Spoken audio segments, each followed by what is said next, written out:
আসসালামু আলাইকুম রহমতুল্লাহি বারাকাতুহু। বরগুনা থেকে আসছি মোহাম্মদ সাইফুল ইসলাম।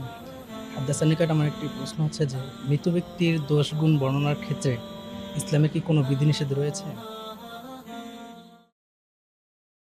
মৃত ব্যক্তির দোষগুণ বর্ণনার ক্ষেত্রে কোনো নীতিমালা ইসলাম বলে দিয়েছে কিনা জানতে চাওয়া হয়েছে হাদ্দাসানা পরিবারের কাছে।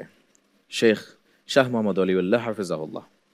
আল্লাহ সুবহানাহু ওয়া তাআলা কোরআন আল কারীমে যারা মৃত তাদের ব্যাপারে ভালো ধারণা এবং দোয়া করতেই বলেছেন, এবং রব্বুল আলামিন যেভাবে তা উপস্থাপন করেছেন আল আয়াত আল কারীমা হলো ওয়াল্লাযীনা জাউ মিন বা'দিহিম ইয়াকুলুনা রাব্বানা ইগফির লানা ওয়া লিইখওয়ানিনা আল্লাযীনা সাবাকুনা বিল ঈমান ওয়ালা তাজআল ফি কুলুবিনা গিল্লাল লিল্লাযীনা আমানু রাব্বানা ইন্নাকা রাউফুর রহিম।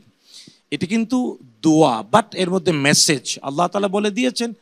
আর যারা পরবর্তীতে এসেছে অগ্রজদের জন্য বলে, কোন অগ্রজ?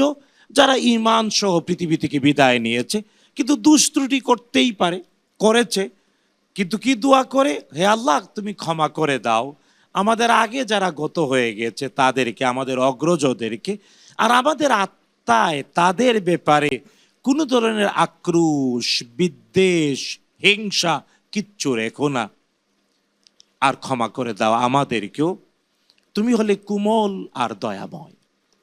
এই আয়াত কেবল দোয়া না, এটা একটা মেসেজ। কারণ হলো মুহাম্মদুর রাসূলুল্লাহ সাল্লাল্লাহু তাআলা আলাইহি ওয়াসাল্লাম আদেশ করে বলেছেন, যুকিরু মাউতাকুম বিল খায়র, তোমাদের মধ্যে যারা মৃত তাদের ভালো জিনিসগুলো চর্চা করো, ভালো জিনিসগুলো আলোচনা করো।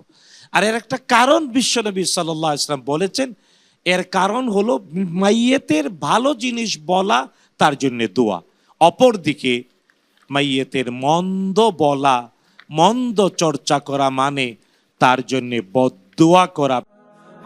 حدثنا حدثنا حدثنا حدثنا حدثنا